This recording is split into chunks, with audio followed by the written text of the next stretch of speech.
El domingo pasado comenzamos nueva serie, ¿sí? La cual tiene que ver con la iglesia trascendente. Y estuvimos analizando un aspecto de la naturaleza de la iglesia, ¿sí? Y si ustedes se recuerdan, hermanos, hablamos un poquito acerca de lo que tiene que ver esto con, por decirlo así, qué es lo que en realidad la naturaleza es. Y recuerdo un punto que para mí yo lo considero clave. Recuerde usted que cuando hablamos de naturaleza, ¿sí? Estamos hablando de una característica propia de algo. ¿Me explico, hermanos? Y esa característica propia, ¿sí? Insisto que es propia y es innegociable. O sea, no, ¿qué les digo? No por factores nuestros algo va a dejar de ser, por decirlo así, ¿sí? Por ponerles un ejemplo. Un aspecto, hablemos de los peces, un aspecto natural de los peces tiene que ver con que ellos respiran, ¿qué? Dentro del agua, ¿no? Eso es parte de la naturaleza del pez y es una característica propia. Que si decimos que algo es pez, que si nosotros lo decimos que es pez, pero ese pez no respira bajo el agua, lo más seguro es que no sea pez. ¿Me explico, hermanos? El aspecto natural es algo inminente, es algo innegociable, es algo que es parte de. Ahora, una de las cosas que a mí me preocupa es de que observamos el Nuevo Testamento y la definición que el Nuevo Testamento nos da en un orden lineal de pensamiento, ¿sí? Encontramos a que la iglesia es una iglesia trascendente, ¿sí? La iglesia no es un organismo, vamos a decirlo así, ni una organización específica que se planta en X o Y lugar y ahí nomás. No, la iglesia tiene como yo le llamo como un ciclo generador de vida. ¿Me explico? ¿Sí? Gente que recibe vida nueva, gente que recibe salvación, gente que conoce al Señor, pero esa misma gente, esa misma gente por naturaleza comparte y genera vida. ¿Por qué? Porque la naturaleza del evangelio es así. ¿Me explico, hermanos? Ahora, creo que esto juega un papel muy importante, ¿sí? De tomarlo muy en cuenta nosotros y cómo viene esto a condicionar nuestro quehacer, ¿sí? Porque recuerde que hay algo que está en nosotros, que es el Espíritu Santo del Señor, ¿sí? Que tiene los principales, o mejor dicho, los mismos objetivos del reino, los mismos objetivos del Padre. Recuerde que son uno, ¿sí? Y el propósito es esa expansión, esa presencia del reino de los cielos en esta tierra. Entonces significa, mis queridos hermanos, que la iglesia para nada puede ser pasiva. La iglesia es trascendente. La iglesia tiene presencia. La iglesia por orden, sí, por orden lógico, debería crecer. Debería crecer. Y si no crece, no es por problema en sí de la naturaleza de la iglesia, sino por problema, mis queridos hermanos, hablemoslo así, de los que decimos conformar la iglesia. Entonces significa que los que tenemos que hacer ciertas evaluaciones de nuestro caminar en Cristo Jesús somos nosotros, la iglesia actual. El problema es que si nos vamos históricamente, por supuesto, siempre ha habido que dentro del global de la gente que se autodenomina pueblo de Dios, siempre ha existido un remanente y un pueblo falso. Históricamente siempre ha sido. Pero hablemos de ese pueblo verdadero, de ese pueblo que verdaderamente adora al Señor. Ese pueblo se ha encargado de que históricamente esto continúe, gracias a Dios.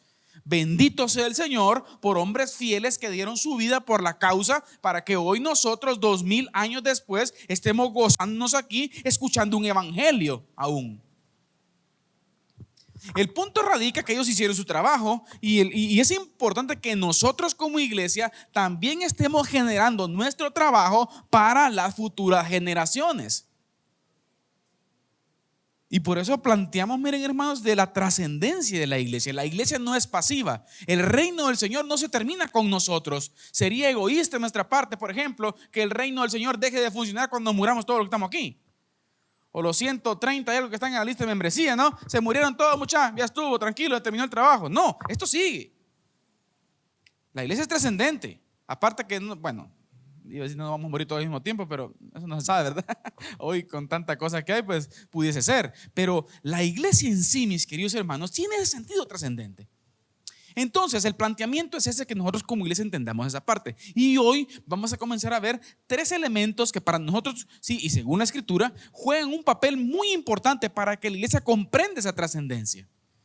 Vamos a ver el primero hoy, el próximo domingo, y el tercero el siguiente domingo. Son 3 elementos. No sé si alguien se recuerda cuáles son los 3 elementos, mis hermanos.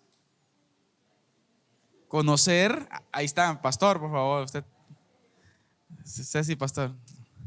No, está bien. Conocer, crecer y hacer, ¿sí? Y hoy vamos a hablar del primero, y que a nuestro parecer, mis queridos hermanos, el primero es el condicional. Y por eso el título de mi enseñanza hoy, la condicional del conocer al Señor. La condicional del conocer al Señor. Y yo creo que todos entendemos, ¿verdad, hermanos? Cuando hablamos de una condicional, ¿verdad? Por ejemplo, en matemáticas, tal vez me ayudan por aquí, hay varios profes, tal vez me ayudan por ahí, ¿verdad? Las famosas, ¿cómo se llaman esas? El sí, solo sí. Condicionales se llaman, ¿verdad? Sí, solo sí, sí. Sí, no, es no, algo así, ¿verdad? Ya ustedes me entienden. O sea que algo funciona sí, solo sí. Y aquí, mis queridos hermanos, este elemento, ¿sí?, viene a jugar un papel fundamental en el quehacer de la iglesia, desde 2 perspectivas. En primer lugar, la perspectiva salvífica, el conocer al Señor desde la perspectiva salvífica. Pero déjenme contarle también, mis hermanos, que existe también la parte del quehacer de la iglesia, del conocer al Señor ya en nuestra vida en Cristo, que nuestro proceso de conocimiento en Él crezca, y de esa manera es como nosotros vamos a ejecutar un quehacer de la iglesia de la manera más correcta en esta tierra. Pero si este elemento de conocer al Señor, si no existe o está de una forma defectuosa, mis queridos hermanos, déjenme contarles que vamos a tener serios problemas. Y creo yo, una opinión muy personal, creo yo que uno de los grandes problemas de la iglesia contemporánea es esa parte, esa apatía, ese desinterés por conocer la Escritura. Si hacemos una revisión a lo largo de la historia, por ejemplo, ¿a qué se debieron los grandes movimientos o los grandes avivamientos en los tiempos históricos? Uno de los más conocidos, por ejemplo, la Reforma Protestante, que tuvo su auge con Lutero, que ya lo explicamos unos domingos atrás, pero que en realidad hay un movimiento de fondo detrás de un par de siglos atrás. ¿Un movimiento de qué? Oiga esto, un movimiento de búsqueda por la palabra del Señor, un movimiento el cual comenzó a generar contenido y material para que la feligresía, para que el pueblo conociese al Señor. Déjeme contarle que si solo hubiera sido Lutero o solo Zwinglio o solo Juan Knox o Juan Hus, que ellos hayan querido, ¿sí?, venir y estudiar la Biblia personalmente, solamente ellos, y se la quedan solamente para ellos, nada de lo que sucedió hubiera sucedido. El avivamiento se dio en global, porque en la globalidad de los creyentes, miren, hermanos, en aquel tiempo tuvieron que, en suma o en alta estima, este elemento, el conocer al Señor. Por supuesto, sin dejar de un lado también, mis queridos hermanos, el poder generador de la palabra en nuestra vida. Porque es otro aspecto también que nosotros lo podemos denominar sobrenatural en nuestras vidas. El poder sobrenatural, esa conexión que existe entre el espíritu de la palabra y el Espíritu Santo que mora en nosotros. Si usted lo ha experimentado, usted encuentra ahí esa generación, esa bendición, ¿no?, cuando usted se acerca al texto bíblico. Entonces, mis queridos hermanos, hoy uno de los elementos para que la iglesia comprenda su trascendencia, o para que la iglesia, o sirva, mejor dicho, como condicional para la trascendencia de la iglesia, tiene que ver con el conocer a Dios. Y es por donde hoy, si el Señor nos lo permite, vamos a tratar de aprender un poco al respecto, porque es un tema que es un mundo, ¿verdad, hermanos? Pero vamos a tratar de aprender un poco con relación a ello. Muy bien, les invito a que abran sus Biblias, mis queridos hermanos, específicamente en el libro de Jeremías. El profeta Jeremías, capítulo 9.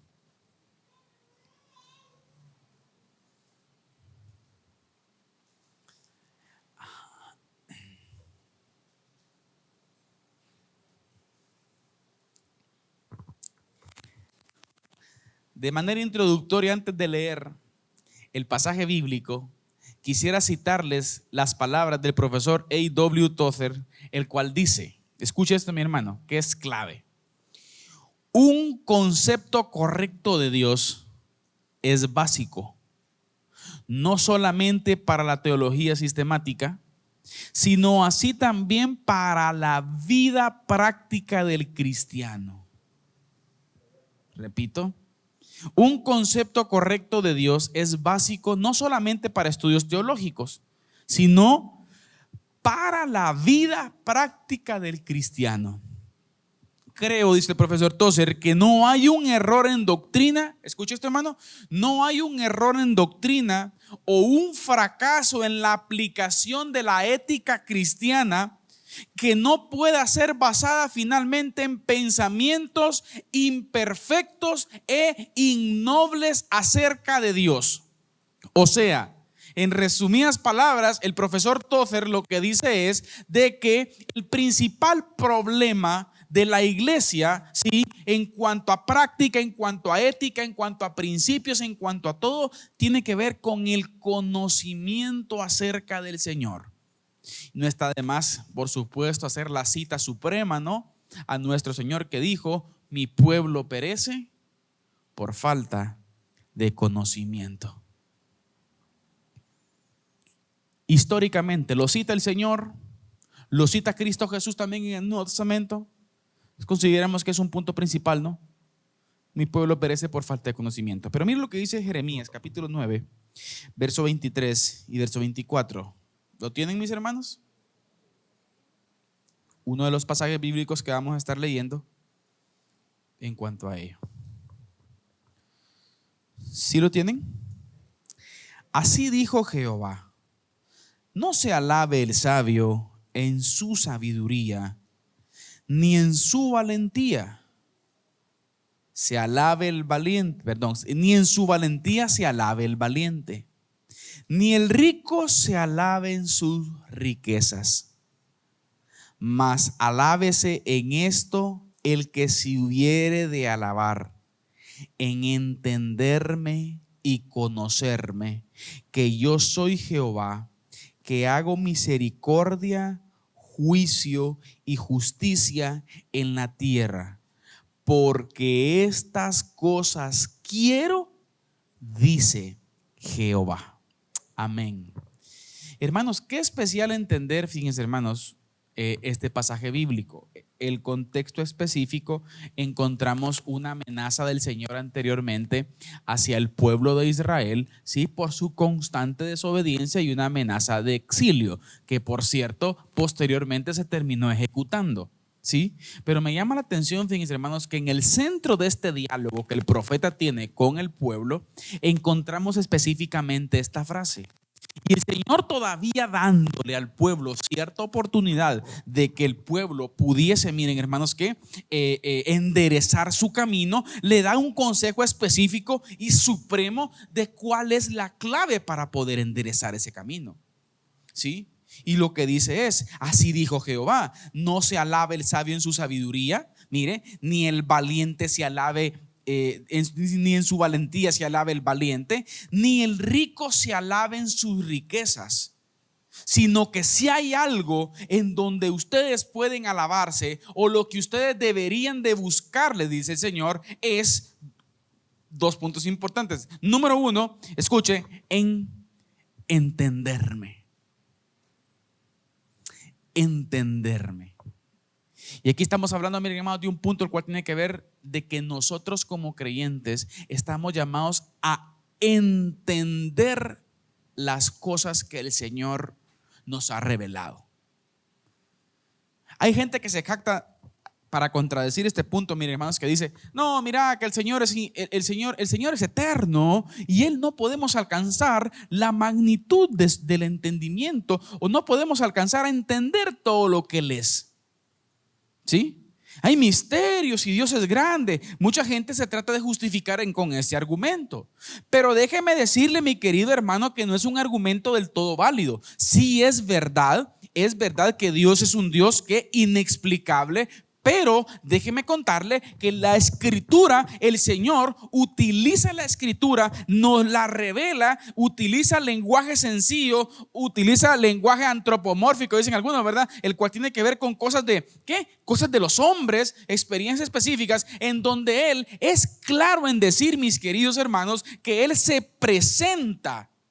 Y ahorita lo vamos a observar más adelantito en otros pasajes que vamos a analizar. Él se presenta. Por lo tanto, mis queridos hermanos, sí existen suficientes líneas, sí existen suficientes formas en la escritura para que nosotros podamos entender al Señor, estar en sintonía con el Señor.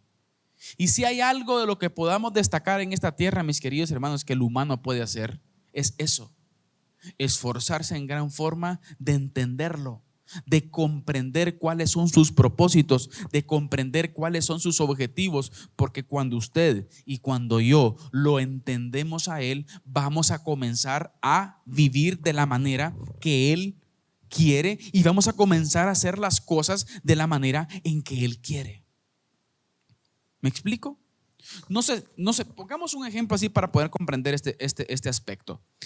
Hagamos de cuenta que usted entra a un trabajo XY empresa.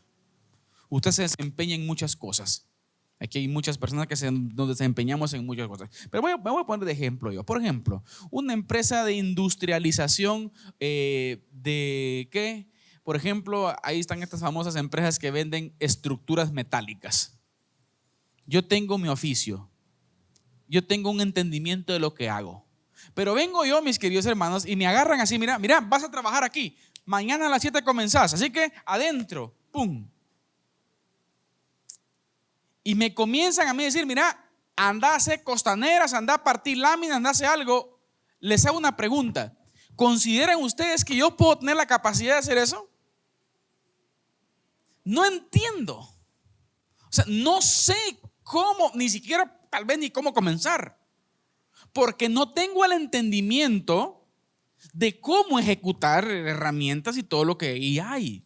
Entonces, de la misma forma, mis queridos hermanos, de la misma forma nosotros, no lo voy a tomar desde la perspectiva salvación, porque entendemos de que las personas sin Cristo pues difícilmente no entienden a Dios. Por eso mismo dice la escritura en Romanos, no hay quien entienda. Pero ya en Cristo, y es donde yo me estoy planteando, el Señor nos da la capacidad por medio de su Espíritu Santo para así entenderlo. Entonces, mis hermanos, miren, hermanos, tenemos que esforzarnos en gran forma nosotros para entender los misterios revelados del Señor en la Escritura, que le puedo asegurar que hay suficiente enseñanza bíblica para poder aplicarla en nuestra vida. Pero la forma en que lo vamos a hacer es entendiendo el reino, entendiendo al Señor. Y déjeme contarle que sí se puede entender al Señor. Él nos anima a entender al Señor. Hay un argumento, por ejemplo, que utilizan los agnósticos, fíjese, o los ateos, el cual dicen que la religión viene como a entorpecer al humano. Y algunos, pues como Friedrich Nietzsche, por ejemplo, era un famoso filósofo allá por 1940, él decía esto, que la religión es el opio de las naciones. Opio es una famosa droga con la que, si no estoy mal, drogaron a los japoneses en la Primera Guerra Mundial, si no estoy mal. Los vietnamitas, exactamente, los drogaron y fue la forma que pudo entrar el ejército estadounidense, ¿no? Entonces él dice esto, que la religión es el opio de las naciones. O sea, significa que la religión entorpece y deja sonámbula a la gente, comenzando a vivir bajo los propósitos de hombres, es lo que ellos dicen. Pero mis queridos hermanos, un total rechazo a este concepto, porque la Biblia no da lugar para que la persona no trascienda en su pensamiento, sino que la Biblia da lugar para que la persona cada día se motive en el conocimiento, en el entendimiento del Señor, se motive en el conocimiento y en el entendimiento de la vida. ¿Sí?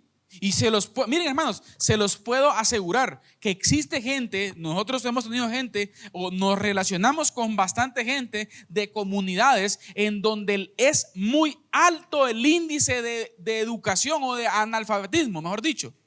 Es muy alto el índice de analfabetismo, pero le puedo asegurar que personas en Cristo que apenas si pueden leer en comunidades como estas, que tienen un concepto correcto acerca del Señor y tienen un acercamiento a la Escritura, tienen una perspectiva de vida de una mejor forma que cualquier persona con una carrera universitaria de lo más alto posible, con mucha cantidad de dinero posiblemente, pero sin una trascendencia de vida. ¿Sí? ¿Qué papel tan importante juega, miren mis hermanos, el poder entender al Señor? Entonces, este principio, miren hermanos, tiene mucho que ver con el quehacer de la iglesia. ¿Sí?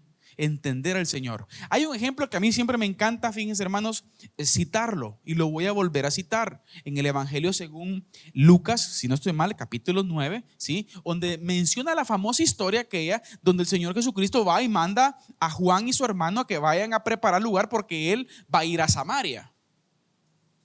¿Se recuerdan? Y va, anda, ¿y qué sucede en Samaria? No los reciben. No los reciben. Luego viene entonces y ellos salen muy molestos de Samaria y le dicen al Señor: Señor, no nos recibieron. Y dicen que no te quieren recibir.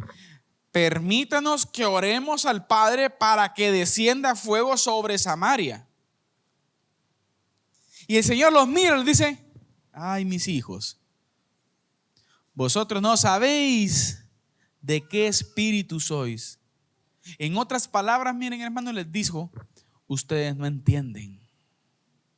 Y les da el motivo: porque el Hijo del Hombre vino para buscar y salvar lo que se había perdido. ¿En qué cabeza cabe que yo, estando con ustedes, saben que mi objetivo es salvar? Ustedes me están pidiendo matar con fuego a esta gente. En otras palabras, ustedes no están entendiendo.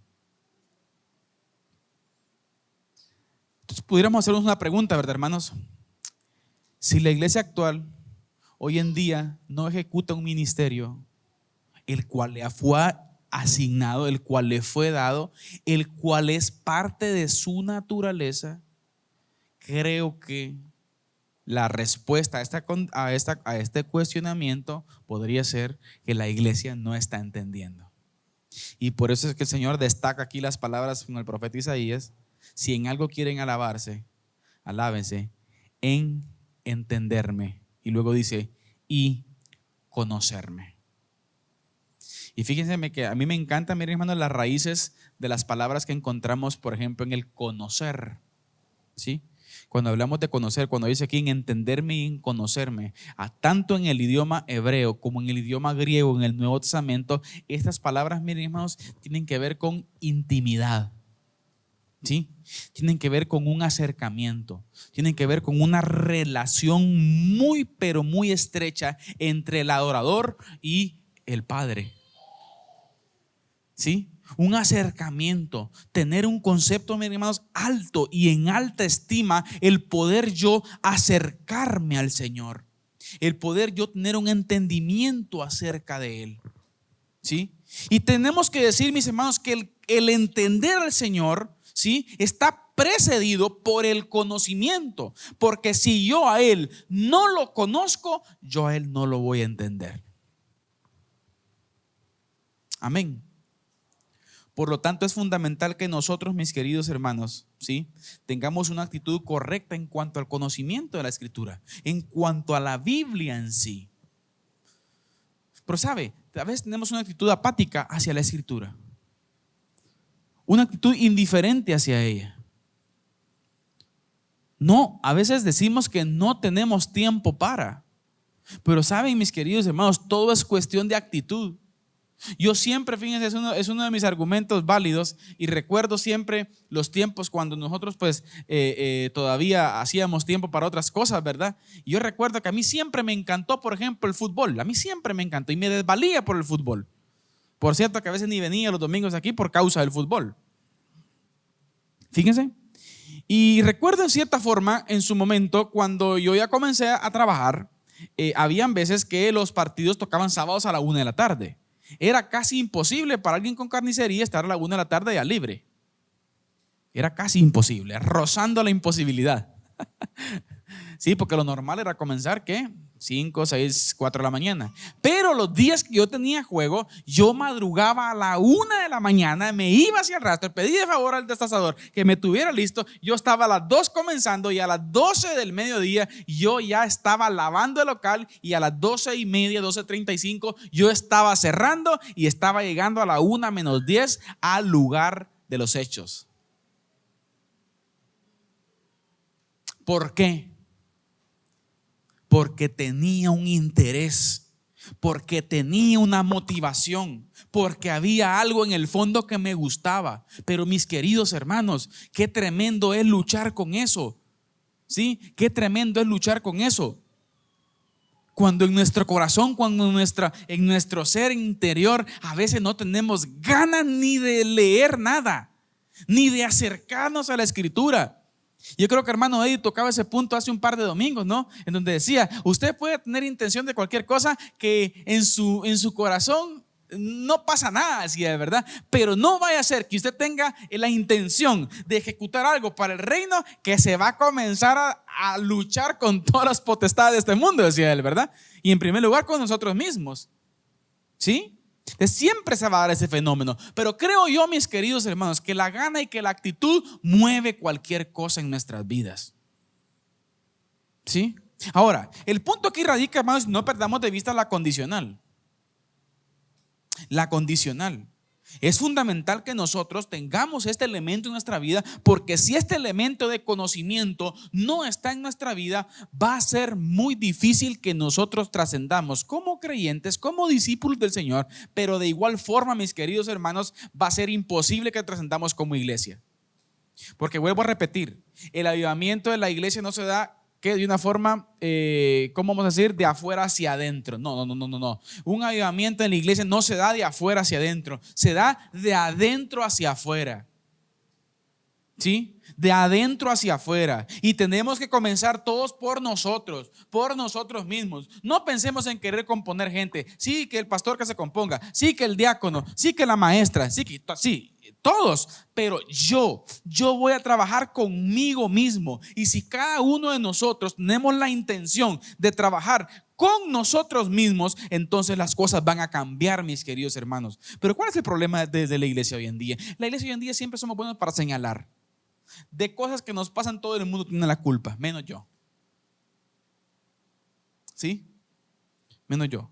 Ya parecemos como aquellas madres, ¿verdad? Ustedes que cuando la mamá sabe que el hijo en los estudios batea en blanco, ¿ah? Pero no puede pasar cualquier cosita, porque ¿quién tiene la culpa? La maestra. Es que usted no me le pone atención, es que usted, y el niño oyendo. Y esos son inteligentes, mi hermano. No, tenemos que ser realistas. Hay un problema. Vos no estás haciendo las tareas, no estás estudiando, no estás haciendo nada. ¿Qué vas a querer sacar vos un buen punteo? ¿Pero quién tiene la culpa? No, es que me lo trata bien, es que tal vez no le cae bien. Yo recuerdo mucha gente, hermanos, donde yo estudiaba, que llegaban, sí, es que a los ingenieros no les cae bien. No, hermanos, no es que no les caiga bien. Hay casos, pero son aislados, ¿sí? Pero el punto principal radica en nosotros. El punto principal radica en el alumno, ¿sí? En la personalidad del alumno. Y aquí podemos hacernos una pregunta, mis queridos hermanos: ¿qué tanto nosotros, nuestra agenda, qué tanto está condicionada por aspectos que tienen que ver con el conocimiento acerca de Dios? Les hablo de un involucramiento aparte. No voy a tomar en cuenta que debería estar la parte devocional personal de cada una, que eso cada quien de ustedes lo maneja. Pero aparte, por ejemplo, en un proceso de enseñanza-aprendizaje que la iglesia plantea para cada uno de los hermanos de la iglesia, ¿qué tanto usted se está involucrando? ¿Qué es para usted la iglesia? ¿Sí? ¿Qué es para usted el sistema de enseñanza-aprendizaje que es planteado en la iglesia? ¿Un domingo más?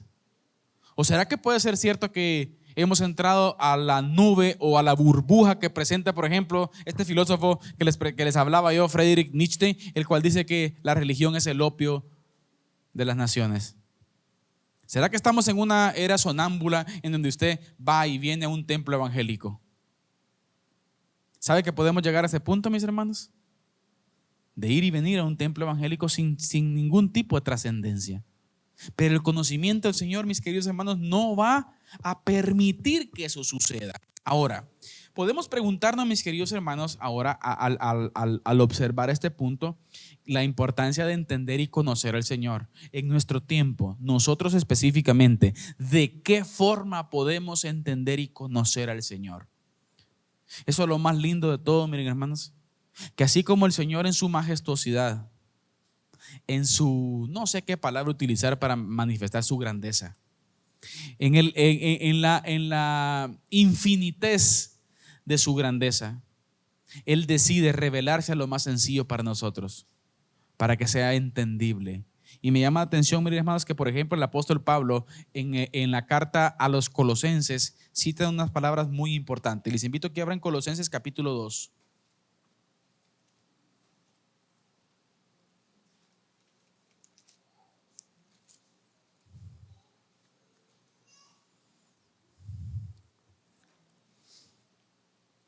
Filipenses capítulo 2, verso 8.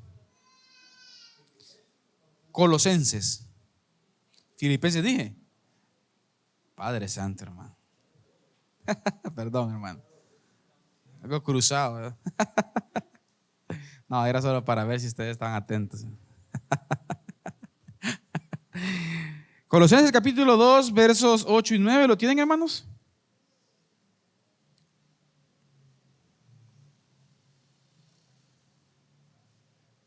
¿Listos?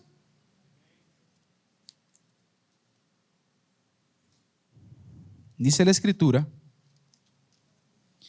mirad que nadie os engañe por medio de filosofías y huecas sutilezas, según las tradiciones de los hombres, conforme a los rudimentos del mundo y no según Cristo, porque en Él habita corporalmente toda la plenitud de la deidad. En Él habita corporalmente toda la plenitud de la deidad. Y vosotros estáis completos en Él, que es la cabeza de todo principado y potestad. Muy bien. ¿Qué quiero destacar yo ahí, mis queridos hermanos? Cuando hacemos una pregunta entonces, hermano, entonces, ¿de qué forma yo voy a conocer al Señor? La Escritura nos relata claramente, mis queridos hermanos, ¿sí?, que al Padre, al Dios Todopoderoso, lo podemos conocer solamente a través de Cristo. Y en Cristo, miren hermanos, habita toda la plenitud. Oiga esto, toda la plenitud de la deidad. A Cristo Jesús al Padre podemos conocerlo a través de Cristo. Ver sus características, ver sus enseñanzas, ver los detalles específicos de su vida. ¿Sí? Las enseñanzas, los lineamientos que Él da para nosotros, su iglesia, su pueblo. ¿Sí? Todos los rasgos que Él presenta. Es la forma de conocer al reino. La figura de Cristo Jesús, mis queridos hermanos, es el bastión fundamental del cristianismo. Y miren, por eso es que me llama la atención que, por ejemplo, la historia nos dice que en el libro de los Hechos capítulo 11, en donde en Antioquía dice la Escritura que por primera vez a los discípulos del Señor les fue llamado cristianos. Y la palabra cristianos, miren hermanos, significa cristitos. Pero ¿saben qué me llama la atención, mis queridos hermanos? Que fueron destacados como cristianos no por su jerga, no por su filosofía, ni por sus discursos. Miren hermanos, qué interesante. Escuche esto, sino por su forma de vida. Sino por su forma de vida. Y les puedo asegurar que los primeros cristianos, porque me puedo remontar a uno de los pasajes base que usamos el domingo pasado, la forma de los cristianos en aquellos tiempos de impactar tenía un origen, y el origen de ese impacto, de ese avivamiento que tuvieron en aquel tiempo, Hechos 2:41, si no estoy mal lo dice, escuche, y perseveraban en la doctrina de los apóstoles. Y esa palabra, miren hermanos, perseverar, a veces nosotros la subestimamos porque como la escuchamos tanto, ¿verdad? Hay que perseverar, hermano, hay que perseverar, hermano. Pero ahí lo que está diciendo Lucas, el escritor del libro de los Hechos, miren hermanos, habla, miren hermanos, de una palabra que tiene que ver con esto, miren, una constancia. una constancia de búsqueda. Y en esa constancia, miren hermanos, ellos fueron llenándose de la escritura. Ellos fueron llenándose.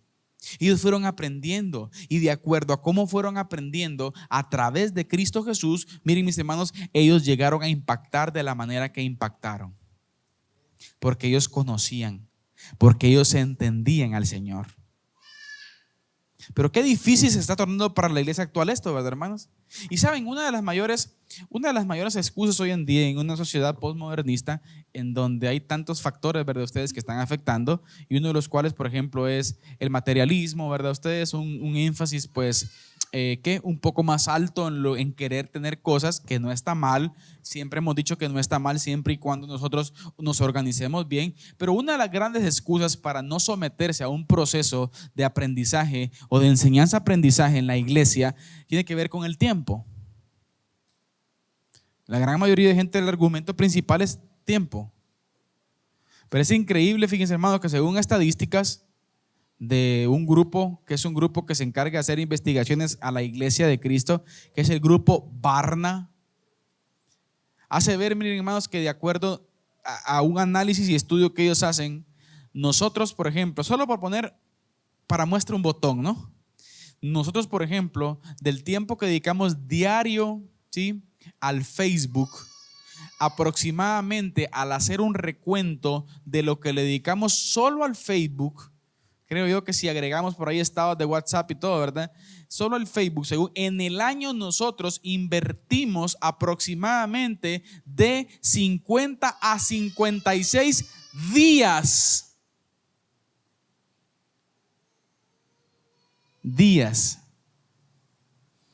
Y para usted sacar una carrera universitaria, por ejemplo, plan fin de semana, usted necesita 48 sábados al año. O sea que bien podría ser, mi hermano, que cerremos Facebook y le entramos una carrera universitaria. Pero nuestro argumento es el tiempo. Qué contradictorio, ¿no, hermanos? ¿Sí? Yo creo que, como vuelvo a repetir, mis queridos hermanos, todo radica en la intencionalidad, en la pasión, ¿sí?, de remontarnos, de querer creer que podemos ser una iglesia trascendente, que podemos ser una iglesia que traspasa, que pasa fronteras, que no vamos a estar conformes, que vamos a querer que el poder del Señor se transmita. Y saben, ese aspecto, ese elemento que estamos estudiando hoy, mis hermanos, miren, es nuestra oración principal como liderazgo aquí en la iglesia, porque entendemos que la iglesia va a alcanzar, mis queridos hermanos, ese avivamiento cuando la iglesia conoce al Señor, cuando la iglesia tiene un conocimiento en el Señor. Pero si somos una iglesia pasiva y no agresiva en cuanto al entendimiento y conocimiento del Señor, mis queridos hermanos, va a ser muy difícil que nosotros trascendamos como iglesia. Va a ser muy difícil que nosotros trascendamos. Ahora, sí podemos tener un acercamiento. Sí podemos tener un acercamiento. Por ejemplo, el escritor a los Hebreos, miren hermanos, en capítulo 1, verso 3, si usted quiere no lo busque, se lo dito rápido porque ya el tiempo me va corriendo. Dice la escritura que Él es el resplandor de su gloria, y escuche esto, y la expresión exacta de su naturaleza, y sostiene todas las cosas por la palabra de su poder.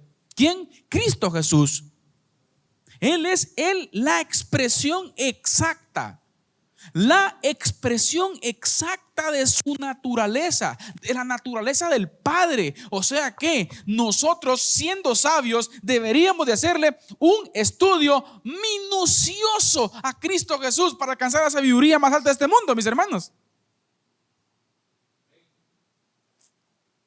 O sea, creo que valdría la pena un estudio exegético acerca de quién es Jesús, acerca de la práctica de Jesús, acerca de cómo Él vive, acerca de qué fue lo que Él enseñó. Es que recuerde, es la expresión, sí, es la plenitud del Dios majestuoso. Pero aquí se unen un montón de factores, ¿verdad, hermanos? Como el que hablamos hace un par de domingos, si usted se recuerda, que tiene que ver, por ejemplo, con el sentido, perder el sentido de admiración. Fíjense que yo tuve la oportunidad de ver una vez el video. Hay un video, si no estoy mal, es en YouTube, en donde aparece un video de el universo. una explicación acerca de lo que el universo, el sistema solar, todas las constelaciones y todo esto. Y uno dice, hermanos, qué barbaridad. Luego vi otro también, el cual decía, miren hermanos, la etapa, hay un video así que dilata como, si no estoy mal, como 1 minuto o 2 minutos, en donde muestra toda la etapa de gestación de un humano. Si comienza todo, como ese movimiento de organismos, células y todo comienzan a formarse para poder llegar a formar el feto y luego pues un nuevo ser humano.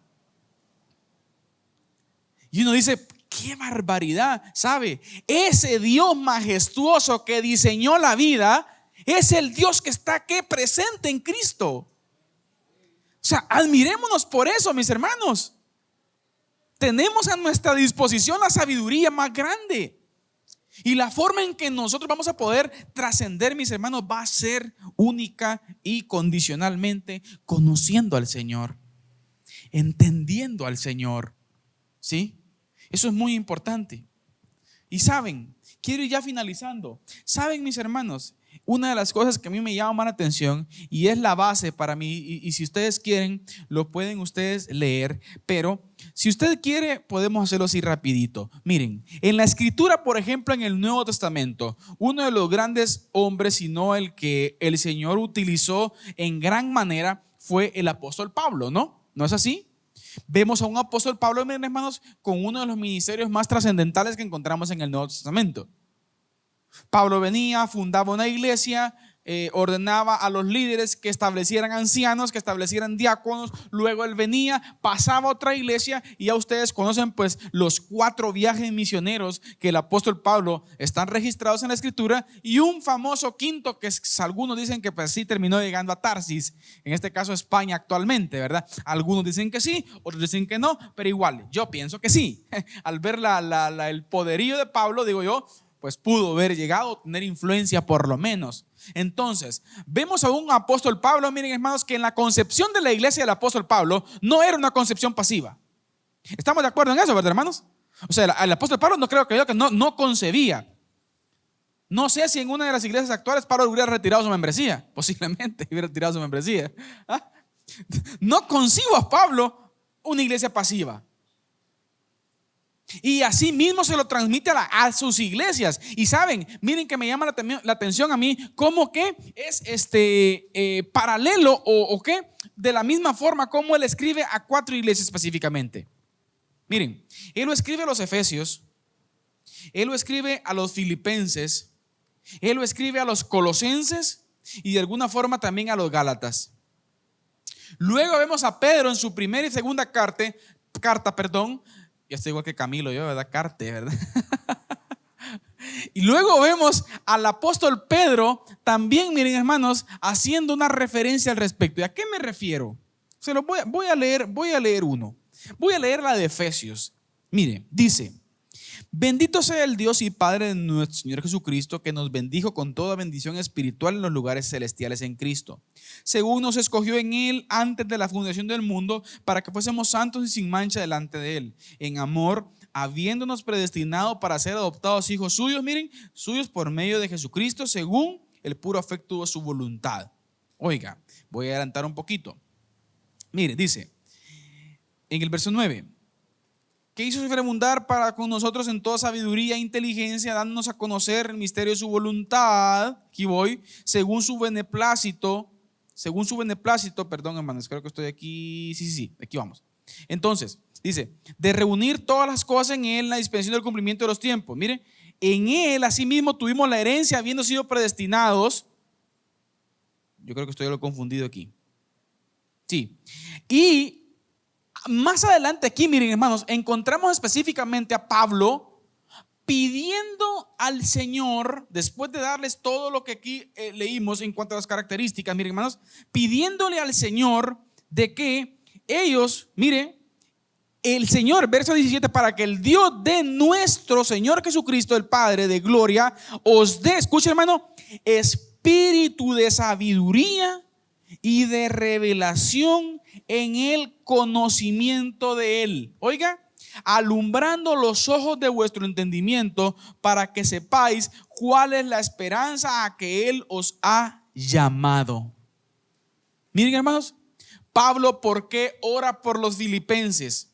Para que Dios les dé cosas, ¿sí? Para que Dios los prospere, ¿sí? Pablo, su oración fue: Señor, le pido que usted llene del conocimiento y de sabiduría a la iglesia. Eso va a ser la clave para el funcionamiento de la iglesia. Miren, lo encontramos específicamente también a los filipenses, en donde Pablo dice la escritura, miren hermanos, que él ora. Miren, él ora por todos vosotros. Dice, doy gracias a mi Dios siempre. Comienza el verso 3, donde dice, miren hermanos, y luego dice el verso 6, estando persuadido de esto, que el que comenzó en vosotros la buena obra la perfeccionará hasta el día de Cristo. Miren, como me es justo sentir esto de todos vosotros, por cuantos tengo el corazón y en mis prisiones y en la defensa y confirmación del evangelio, todos vosotros sois participantes conmigo, porque Dios me es testigo. Y ahora escuche, dice, esto pido en oración, verso 9, que vuestro amor abunde aún más y más, oiga, en ciencia y en todo conocimiento, para que aprobéis lo mejor.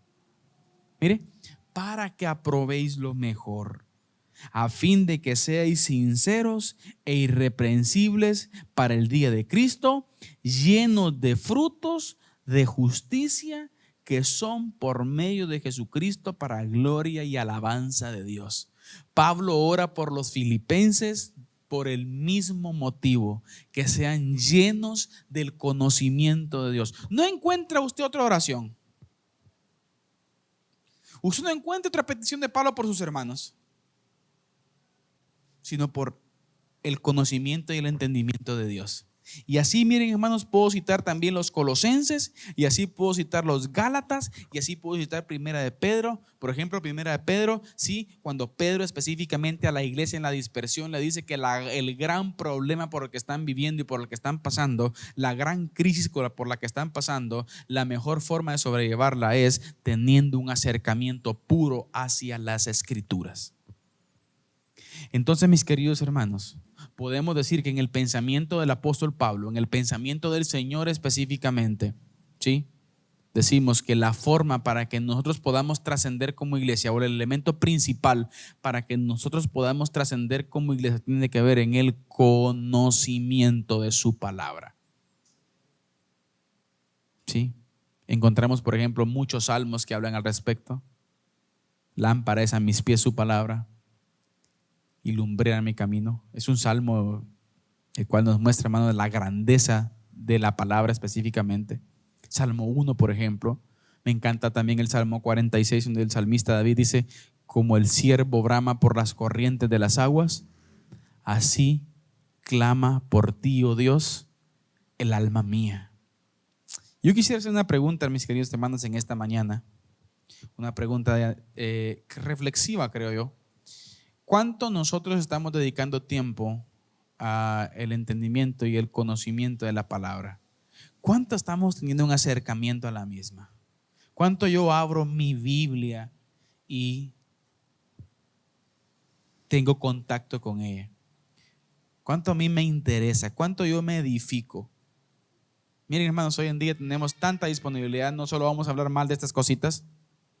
Aquí encontramos, hermanos, una infinidad de herramientas, una infinidad de artículos, una infinidad de opiniones al respecto que edifican en gran manera.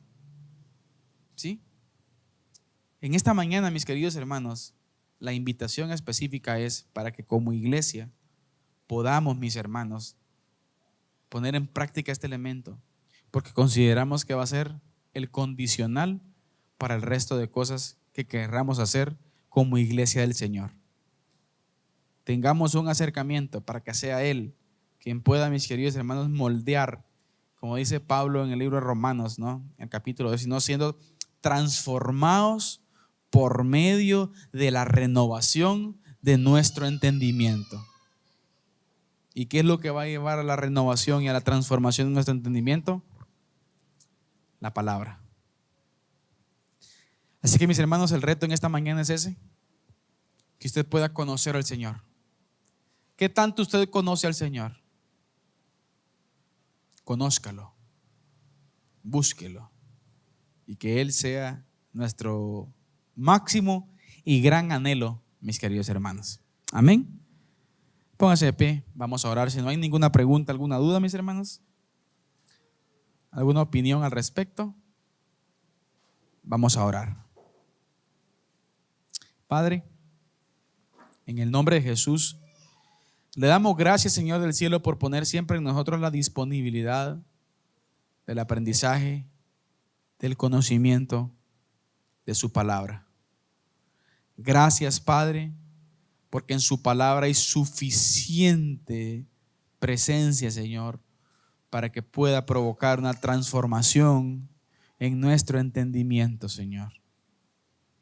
Señor, guía a la iglesia en estos tiempos tan difíciles, Señor, a poder ocupar un tiempo especial y específico para su palabra, Señor. Un tiempo en donde podamos degustarnos y tener intimidad con usted, Señor.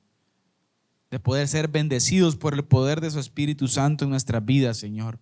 De poder aplicar, de poder tener contenido en nuestra mente para poder tomarlo en el momento que sea necesario, Padre. Bendiga a su iglesia, Señor. Bendiga a su iglesia. En sus manos de amor, en sus manos de misericordia, Padre bendito, nos encomendamos, Señor. En el nombre de Cristo Jesús.